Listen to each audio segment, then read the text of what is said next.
Hi, my name is Jody Baumgartner, and I'm the undergraduate director in the Department of Political Science at ECU.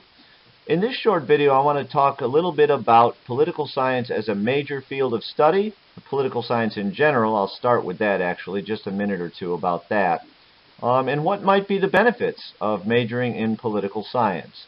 Before I go any further, let me say now, thanks for being with me today. I realize that this orientation online is a bit of a trying process, so I surely do appreciate the fact that you're spending a couple of minutes with us today. Political science generally is the study, the scientific study, the systematic study of the political world. It can include studies about American government, legislative studies, for example, presidential studies, studies of campaigns and elections. It can include studies about politics in other countries, British politics, Indian politics, Chinese politics, or comparing those things, politics in those countries together. It can also include what we call international politics, the relationships between countries. These would be studies of war, studies of peace, studies about how effective international organizations like the United Nations are. The final component, I guess, that we could call it, of political science is public administration, which is the study of how government actually works. It's kind of like the business school of political science. They look at things like how government agencies at the state or local or federal level deal with human relations or budgeting and so forth. So it's a pretty diverse field. One of the common misconceptions about political science is that it's all we do is study government. Nothing could be further from the truth. That's actually sort of given away in the title. It's political science, not government science. At least in this department we call it political science. There's any variety of classes that you might not necessarily expect to find in a political science department that we offer. Voting behavior, for example, black politics, women in politics, politics through film. I personally teach a course called Humor in American Politics. Genocide in the 20th century. There's any number of classes that focus on various political aspects of society that fall under the category of political science. There are two different tracks or degree programs for people interested in majoring in political science in our department. The first is the Bachelor of Arts track, and the second is the Bachelor of Science track, BA or BS. The differences between the two can be simplified, I suppose.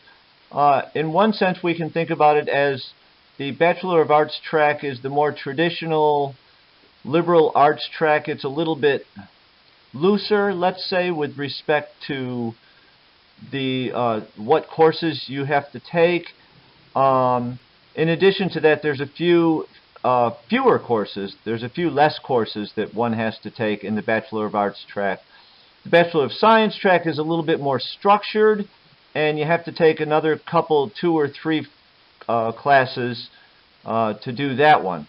Another way to think about the difference is that, and for many people this is the decision rule, in the Bachelor of Arts track, students have to take 4 semesters or pass 4 semesters of a foreign language. 4 semesters of a foreign language, or their equivalent. In the Bachelor of Science track, students have to take 2 statistical methods classes. 2 statistics classes, in other words. One in our department and one in another department. For many people, in other words, it comes down to a simple question of, what do I dislike more, statistics or foreign languages? And people who want to make the decision that way, that's just fine. The good news is this. People just thinking about declaring political science as their major don't need to decide this particular question quite yet. This is a problem, or an issue rather. It's not a problem at all. It's a question that gets addressed and resolved by, let's say the start of the junior year or so, maybe the end of the sophomore year.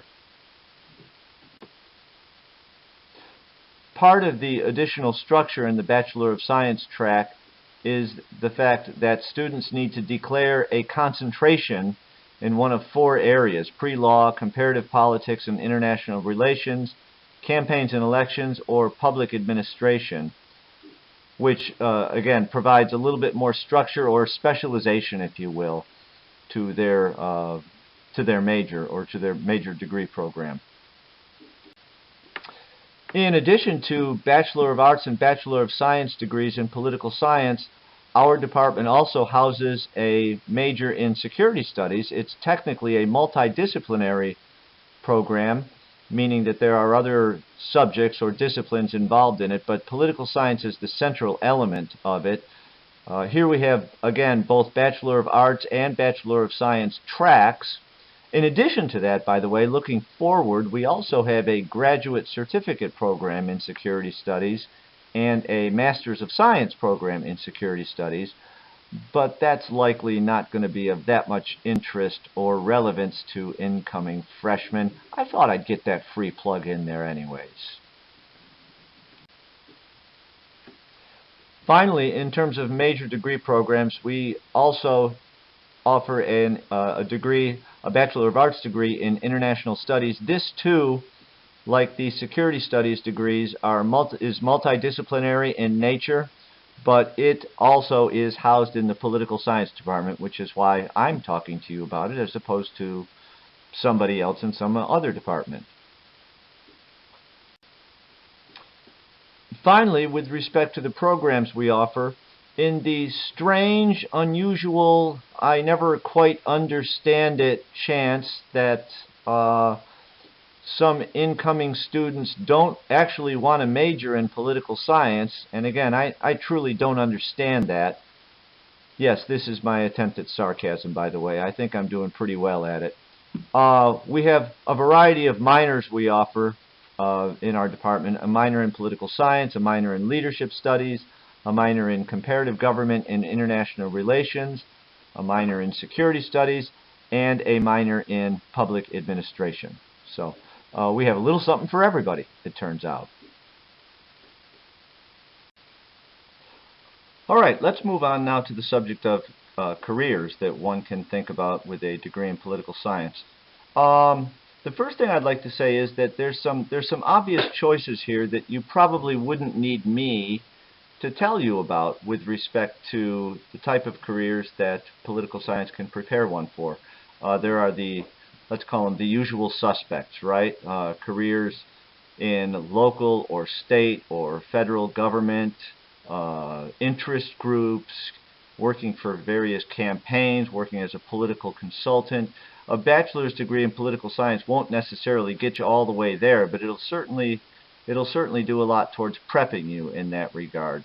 These are what I call the usual suspects, the political or government jobs. In addition to that, for anyone who's thinking about law school after their 4-year degree, political science is the traditional path toward law school. I have to say, full disclosure here, one does not need to major in political science in order to go to law school. Law schools look for a good score on the LSATs, and they look for a good GPA in a respectable discipline. Now, I'm not going to get into what a non-respectable discipline might be, at least not publicly, because I don't want anyone getting mad at me. But if you were to ask me privately, I'd be happy to tell you. Political science is a respectable degree, and there's some obvious connections between the study of the law and the study of politics and government. So and that's probably got something to do with why it's the traditional path to law school. What I want to talk about is the idea that we in terms of careers, we can think well beyond government or politics or law school with respect to the direction someone might want to go with their career. Career choices or career paths for people with political science degrees vary widely, and they certainly vary widely with respect to our graduates. The reason for that is fairly simple. It's because we prepare people with a set of skills. In particular, our program focuses a great deal on helping students, helping young adults develop their analytical ability and communication skills. Both of these skills are widely valued by employers in any variety of fields. With respect to analytical ability, what we're talking about are one or both of two things. First of all, analytical ability can mean the ability to take a large amount of diverse information and make some sense out of it, right? Boil it down into its essentials. Certainly, any number of employees would value this. Being able to take, for example, 2 or 3 or 6 dozen different short reports and consolidate and condense them into 3 bullet points for one's boss or for one's clients, or for a sales meeting, for example. This is thinking, in other words. This is just straight up thinking. It's funny, universities in the past 20 or 30 years have started calling this critical thinking, but I've often wondered why we have a different name for something we already had a name for. It's called thinking. It's just called thinking, and the ability to distill and find commonalities between sort of disparate pieces of information and tie it all together in a way that makes sense to other people. In addition to that, analytical ability, and this is for the Bachelor of Science program, can mean the ability to manipulate data. Here we're talking about that dreaded word, statistics. Make no mistake about it, graduating with a Bachelor of Science degree in political science, passing the statistical methods course in our program, will not make one a statistics expert. And even if you don't want to be one, or rather, even if you don't want to be one, what it will do is enable someone to go on a job interview and not be afraid when the person doing the interviewing says something like, you know, this job involves analyzing large amounts of data. There's going to be some data analysis involved in this job. What our program does is gives you the ability to sit there and look that person straight in the eye and say, okay, that doesn't bother me. I may not necessarily know the particular techniques you're using or the particular software you're using right out of the gate, but I'm quite sure I can learn. It gives someone, in other words, a confidence that one would not otherwise have.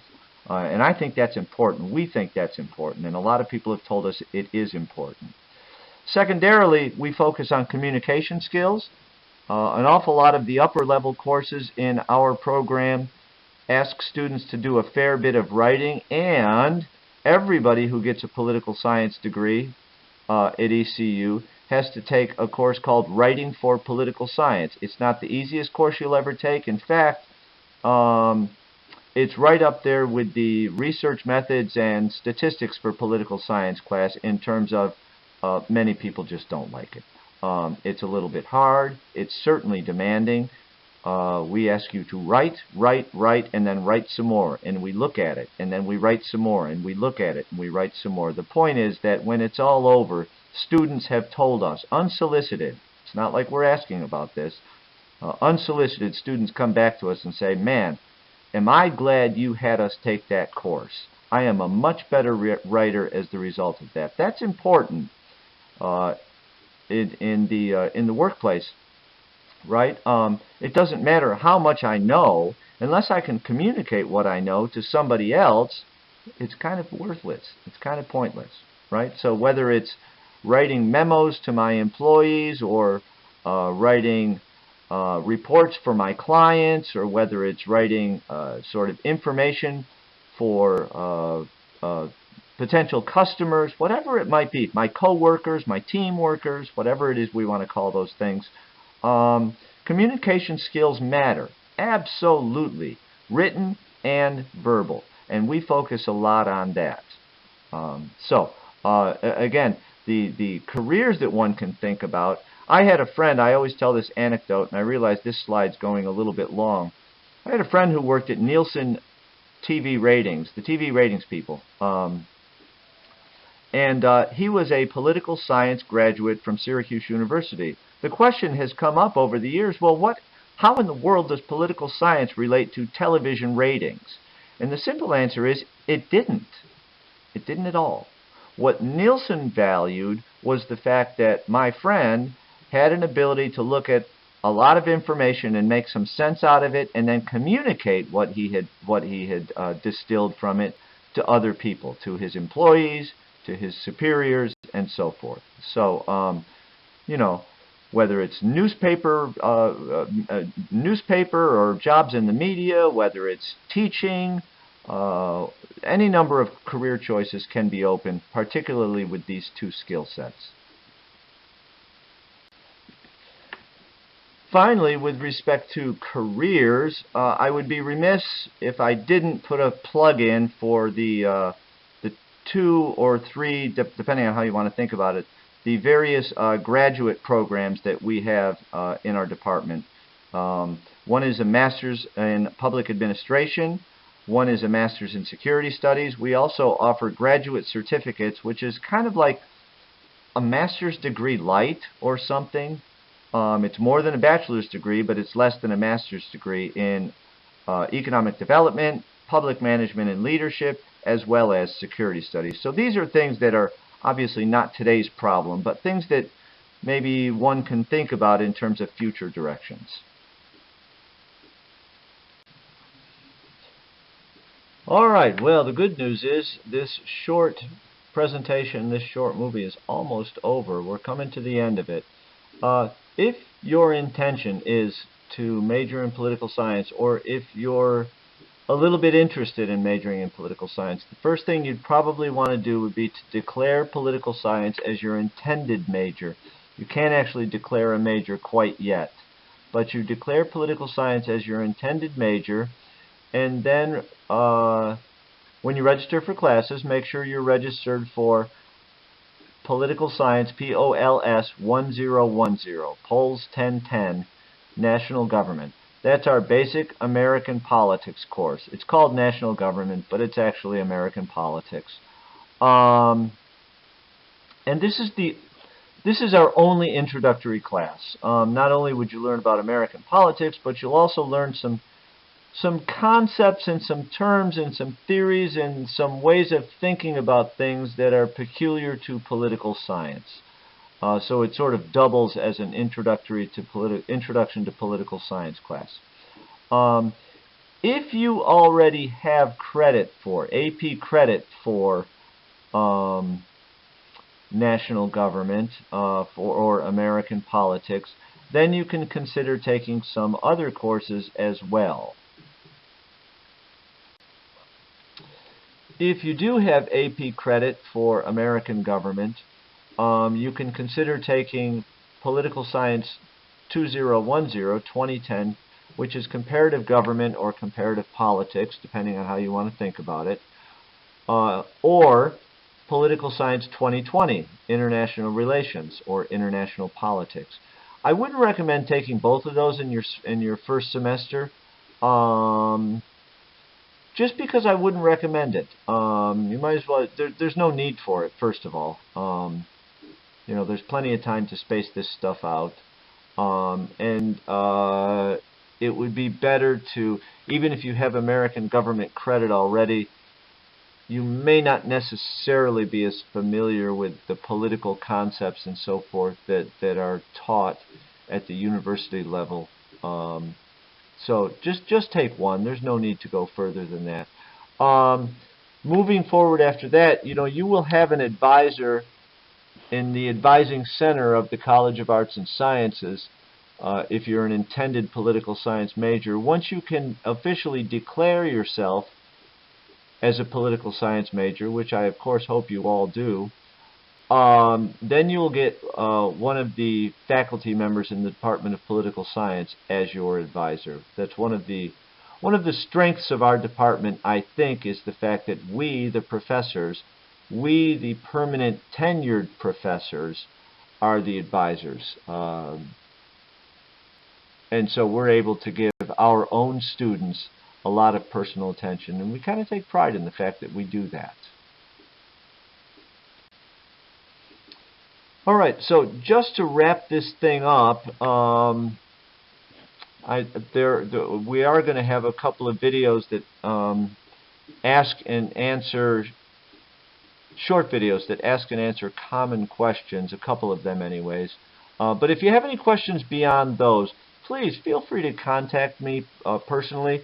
My name is Jody Baumgartner. I'm the Director of Undergraduate Studies. My email is right there. It's politicalscience@ecu.edu, or you can email, that will get to me, or you can email me at my actual email address, which is baumgartnerjo@ecu.edu. My office telephone number is there. You're also free to call me.